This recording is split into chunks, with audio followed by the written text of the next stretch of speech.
जय हिंद दोस्तों। आज के इस वीडियो में मैं आप सबसे यूपी ट्रिपल एससी एजीटीए के कट ऑफ के विषय में बात करूंगा कि इस बार एजीटीए का कट ऑफ कितना जाने वाला है। आज जो आपका पेपर समाप्त हुआ है इसका लेवल क्या रहा है, कितने छात्रों ने एग्जाम दिया है, कितने छात्रों ने एग्जाम स्किप किया है और इन सभी को एनालिसिस करने के बाद आपका कट ऑफ कितना होने वाला है। आज के इस वीडियो में मैं इन सभी टॉपिक के विषय में आप सबसे बात करूंगा। मैं उम्मीद करता हूं कि आप सभी लोग इस वीडियो को लास्ट तक अवश्य देखेंगे। जैसा कि आप सबको पता होगा, इस बार एजीटीए के लिए टोटल 3,446 पदों पे आपकी वैकेंसी आई थी और जिसके लिए 37,845 बच्चों को मेंस के लिए शॉर्टलिस्ट किया गया था। यह आपका ऑफिशियल डाटा है। अब आपका यहां से मामला शुरू होता है। सबसे पहले आपके मन में यही सवाल आ रहा होगा कि अभी तक जो आपका एजीटीए का एग्जाम समाप्त हुआ है इसमें कितने बच्चों ने एग्जाम दिया है, कितने बच्चों ने एग्जाम स्किप किया है। देखिए, जो छात्रों से बात करने के बाद अभी पता चला है ये ऑफिशियल नहीं है। ऑफिशियल आपको कल तक पता चलेगा।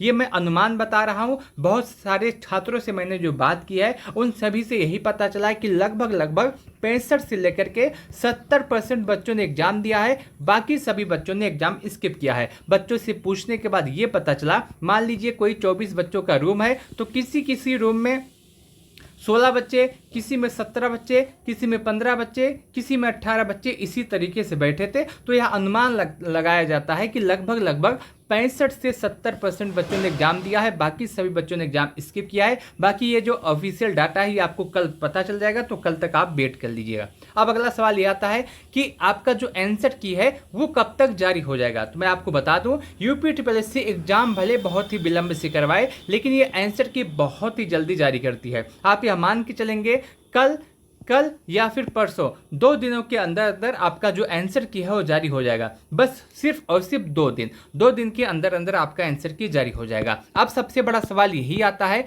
कि आपका जो पेपर कंडक्ट हुआ आज, इसमें पेपर का लेवल क्या रहा है और उसके साथ साथ सबसे ज्यादा हार्ड कौन सा सेशन पूछा गया था। सबसे पहले पेपर के लेवल की बात करें तो आप खुद ही देखे होंगे कि पेपर का जो लेवल है वो हार्ड आया है। जितने भी बच्चे आप पढ़े लिखे होंगे, जितने भी बच्चे अच्छे से तैयारी करके गए होंगे, वो इस बात को समझ रहे होंगे, वो पेपर के लेवल को देखने के बाद एक अनुमान लगा लिए होंगे कि आपका सब कुछ कैसे रहने वाला है। पेपर का जो लेवल है वो आपका पेपर का लेवल हार्ड आया था। जैसे इस समय यूपी ट्रिपल एससी का जो लेटेस्ट पैटर्न है वो यूपी ट्रिपल एससी उसी पैटर्न को फॉलो करते हुए इस एग्जाम में भी काफी हद तक सवाल पूछे थे। तो अपना लेटेस्ट पैटर्न ही यहाँ पे फॉलो किया जा रहा है और आपका जो ओवरऑल पेपर है ये आपका हार्ड आया था। तो आपका जो पेपर है ये हार्ड आया है। बहुत सारे बच्चों के मुंह से आप सुन रहे होंगे कि पेपर इजी आया है, पेपर आसान आया है, लेकिन ऐसा नहीं है।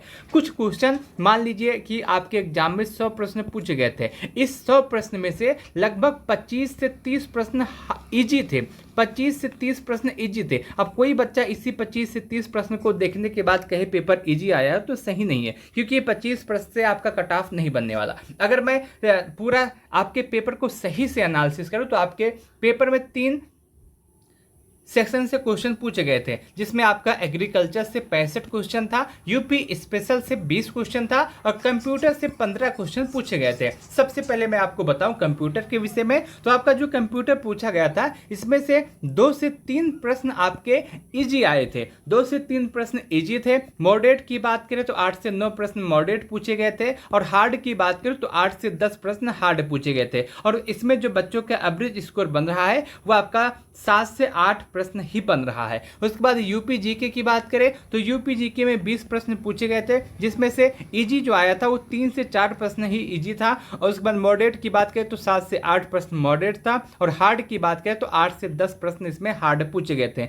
और यूपी स्पेशल में आपका जो एवरेज स्कोर बन रहा है ये 8 से 10 नंबर के आसपास बन रहा है। जो एवरेज स्कोर मैं बता रहा हूँ, बहुत सारे बच्चे होंगे जो 8 या 10 से अधिक भी किए होंगे, बहुत सारे बच्चे हैं जो इससे कम भी किए होंगे, लेकिन मैं आपको एक औसत बता रहा हूँ कि इतना बन रहा है। उसके बाद जो आपका एग्रीकल्चर वाला आया था जिसमें 65 प्रश्न पूछे गए थे, जिसमें से इजी की बात करें तो इजी 15 प्रश्न था, मॉडरेट की बात करें तो 20 प्रश्न था, हार्ड की बात करें तो यहाँ पे 30 प्रश्न हार्ड पूछा गया था। और इसमें एवरेज जो बन रहा है ये आपका 35 के आसपास आपका एवरेज बन रहा है। यही आपका पूरा पेपर का लेवल है। अब इसी पेपर को कोई कहे कि इजी आया है तो सही बात नहीं है। है। अभी जो बच्चा इस पेपर को इजी कह रहा होगा, आप थोड़ा सा वेट कीजिए, आंसर की आने दीजिए। आंसर की आने के बाद वो खुद ही कहेगा कि मेरा इतना नहीं हो पाया है। तो आंसर की का आप वेट कीजिए। अभी इस समय सभी लोग पूरा अटेम्प्ट करके आए हैं और उनको सही लग रहा होगा, उन्होंने जो अटेम्प्ट किया है उनको सही लग रहा होगा, इसलिए कह रहे हैं कि पेपर इजी आया है। बाकी आप आंसर की का वेट कीजिए, आंसर की आएगा तो सब कुछ स्वतः ही पता चल जाएगा। अभी के हिसाब से जो मैं आपको बता रहा हूं,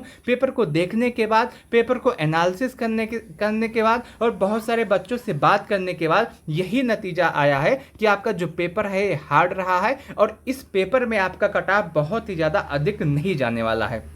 ठीक है, मैंने आपको सेक्शन वाइज बता दिया कि आपका एग्रीकल्चर में कितने एवरेज स्कोर बन रहे हैं, जीके जीएस में कितना बन रहा है और कंप्यूटर में कितना बन रहा है। अब नतीजा ये आता है कि आपका कट ऑफ कितना जा सकता है। कट ऑफ की बात करें तो यहाँ पे आपका कैटेगरी वाइज कट ऑफ स्पष्ट रूप से लिख दिया गया है और मेरे अनुसार आपका जो कट ऑफ है इस बार इसी के आसपास जाने वाला है। अभी के हिसाब से यदि आपका इतना स्कोर बन रहा है तो आप अपने आप को बिल्कुल सेफ मान के चलेगा। मैं आपको एक बात और बता दूं, यदि आप जानना चाहते हैं कि आपका जितना स्कोर है उसमें आपका सिलेक्शन होगा या नहीं होगा, तो आप कमेंट सेक्शन के माध्यम से हमसे पूछ सकते हैं। मैं आपको बताने का प्रयास करूंगा कि आपका उसमें सिलेक्शन हो जाएगा या नहीं, या फिर आप दूसरे एग्जाम की तैयारी कर सकते हैं। आपको क्या करना है, मान लीजिए आप जनरल के स्टूडेंट हैं तो आप जनरल लिखिएगा और आपका काटने के बाद, माइनस करने के बाद आपका जो स्कोर है वो 55 बन रहा है, तो आप स्कोर अपना 55 लिखिएगा। मैं आपको बताने का प्रयास करूंगा कि 55 के साथ इस कैटेगरी में आपका सिलेक्शन होगा या नहीं होगा।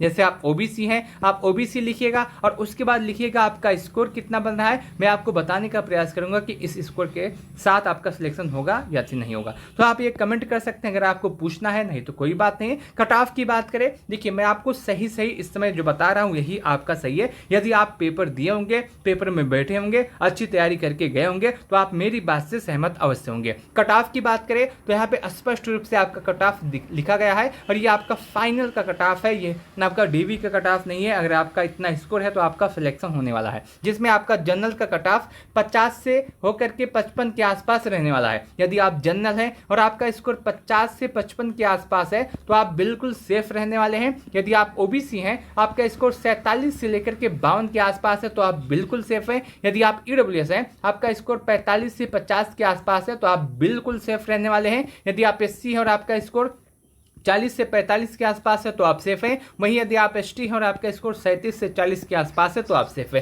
कैटेगरी वाइज जो आपका कट ऑफ है वो इसी के आसपास होने वाला है, इसी के आसपास रहने वाला है। और यदि आपका इतना स्कोर बन रहा है तो आप मान के चलेगा कि आप 110% सेफ हैं। मैं आपको कट ऑफ फिर से बता देता हूं। जनरल का कट ऑफ 50 से लेकर के 55 के आसपास, ओबीसी का कट ऑफ 47 से लेकर के 52 के आसपास, ईडब्ल्यूएस का कट ऑफ 45 से 50 के आसपास, एससी का कट ऑफ 40 से लेकर के 45 के आसपास, एसटी कट ऑफ 37 लेकर के 40 के आसपास। अभी तक जो एनालिसिस किया गया है उसके आधार पर यही कट ऑफ आपका रहने वाला है। बाकी कमेंट के माध्यम से आप जरूर बताइएगा कि आपके अनुसार इस बार एजीटीए का कट ऑफ कितना रह सकता है। इस वीडियो को लास्ट तक देखने के लिए आप सबका बहुत बहुत धन्यवाद।